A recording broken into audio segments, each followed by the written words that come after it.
Hello everybody and welcome back to a brand new episode of Paul Mash TV. I'm Paul Mash, of course, and we're glad to have you joining us for a brand new interview.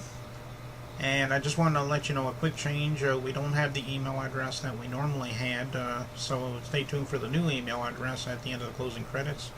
So that way, if you're a fan or if you're just a band wanting to get exposure, we're more than happy to hear from you, and we'll make the and I'll always reply back within a day, so you don't have anything to worry about there. Anyway, I don't know if you remember an interview I did a few years back. I interviewed Steve Rowe of Mortification. He was a Christian death metal band. And we have another Christian metal artist that we're going to interview for you today. His name is Rex Carroll. He was the lead guitarist for Whitecross, and he also was lead guitarist for King James, who had Robert Sweet and Timothy Gaines of Striper. And he's also played with a couple other bands. He was also in his own band, the Rex Carroll Band. So we're interviewing him this time, and I think you guys are going to enjoy it. So without further ado, let's start the show with Rex Carroll, right here on Paul Mash TV. Hi everybody, and How's it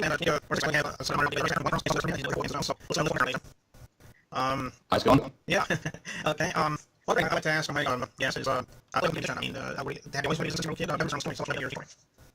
They passed out the instruments in the third grade, and I got a violin in my hand, and it felt right immediately, and I was so I just started doing that, and other kids were getting into sports and whatever they were into, and I was always kind of a little bit of a nerd, so I would sit and practice. And then when I was 10, I wanted to play drums. My mom, I think she was a little bit practical, and she was like, no, there's no way I'm going to have like a drum kit in the house for the next 5 years. So she got me a guitar.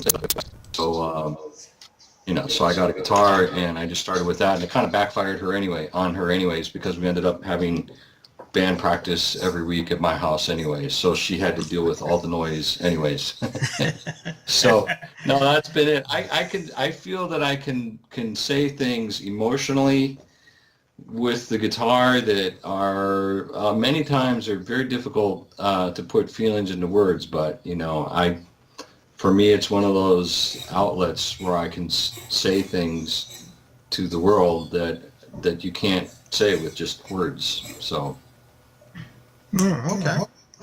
Also, tell me some of your influences as far as it comes to music. I mean, any musicians stand out in your mind? Oh yeah, I mean, Peter Frampton was like my first true guitar hero. Mm-hmm. Before he was a pop star, he played in a band called Humble Pie, and he was amazing. And that band, very rock, blues, and sometimes little fringe elements of jazz would come in. And I grew up listening to music from the 70s. Mm-hmm. Really, everything that was popular, Carlos Santana. Robin Trower was a huge influence for me, and just how he could get so much sound out of one guitar. It was amazing to me. So I would just, back in those days, I would put a record on the turntable, put the headphones on, and I would drift away, and I would try to imagine I would try to make my own visuals in my mind, because we didn't have YouTube videos. The YouTube videos are great, because I'd go see a YouTube video and I go, oh, I always couldn't quite picture how, guitar player X, how is he doing this guitar lick? And you can see it, but in a way it also kind of takes the magic away from it too. It's like when you can build something up in your own mind. So I think for me, what I've been doing for the last 20, 30, 40 years is just chasing the sounds that I hear in my head that I got from listening to all that music growing up. And these days, I mean, I like all music. I'm still discovering music anywhere from the 50s up through 2018. I mean, there's great music that's coming out now, and there's so much stuff that's out there, and it's all great. Yeah, I agree with you. Like I said, I've been, I have a lot of influences myself. I mean, I like just about any genre anyway.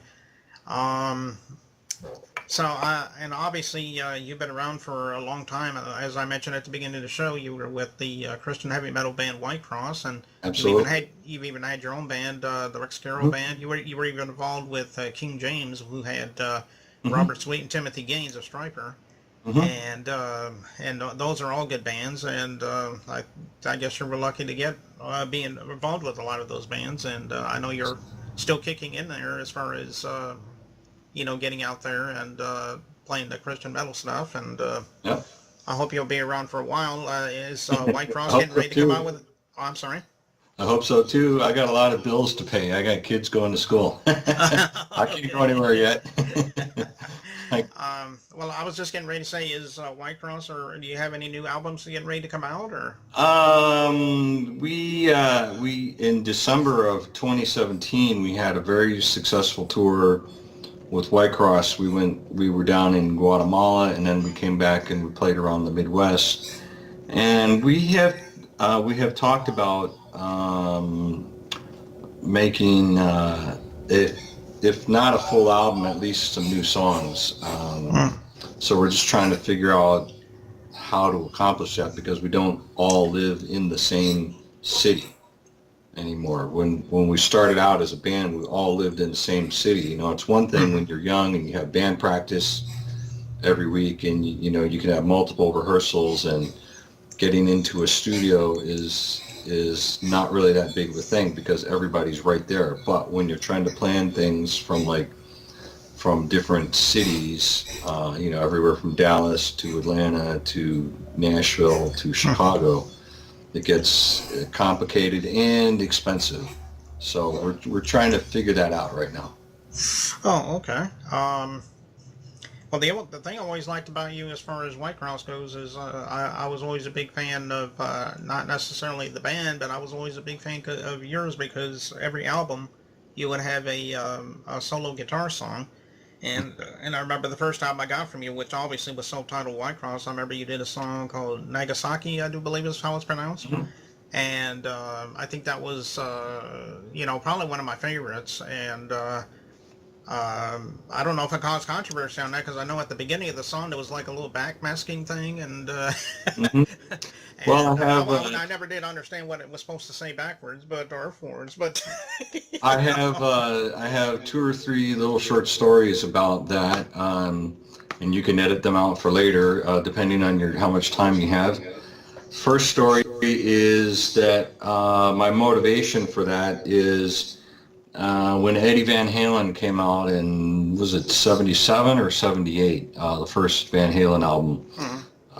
Everybody was blown away, and that was the sound that all guitar players were searching for. uh, Everybody loved Led Zeppelin, but the guitar sound was just small and it wasn't massively huge. And of course, Eddie came out and he had that finger tapping technique. And so in my mind, that okay, well, that's the standard. That's the gold standard right there. So hmm. if if Eddie feels that he's going to put a little short guitar piece on every album, if Hmm. it's good enough for Eddie, then it must be good enough for me. And I see. and that was the motivation. I mean, this is the gold standard. You want to do something to set yourself apart, and so that has always been a great motivating thing for me. And for the most part, most of the time it worked out pretty well. There's a couple times where I did it, but I can't say I'm real happy with how it came out. But on the King James album, for example, when I do that little piece called Ten Maximus, and then it goes into our song Waiting for the King. I mean, that to me is that's like 8.5, 10 minutes. I mean, that's as close as I get to like Dream Theater or something progressive music. I mean, that was, I was just so happy with how that came out. So it's still challenging me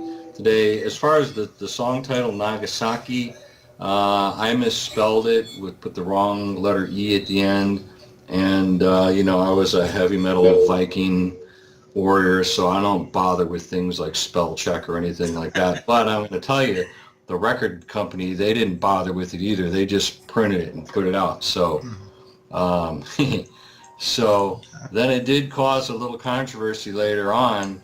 I interviewed for a Japanese magazine, one of their top national rock journalists sat down for a 2-hour interview with me, and he was really mad about it. They were very unhappy. What was I doing? Was I mocking them? Misspelling the name?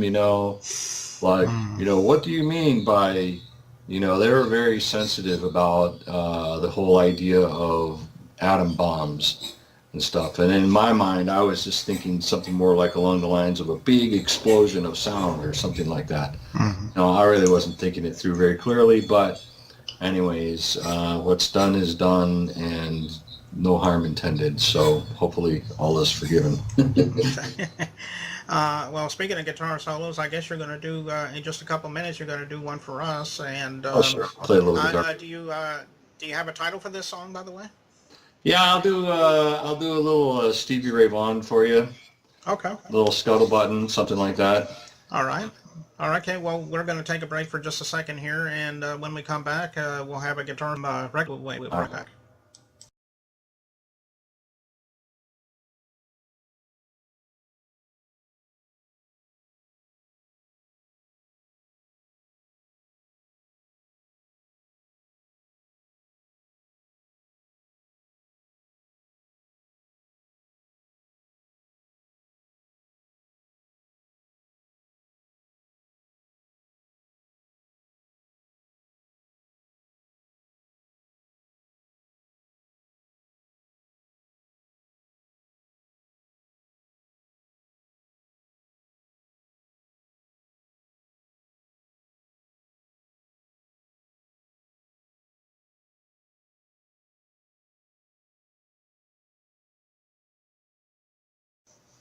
Okay, here's a little number by Stevie Ray Vaughan, which is I'm very fond of, the thing he did called Scuttle Button.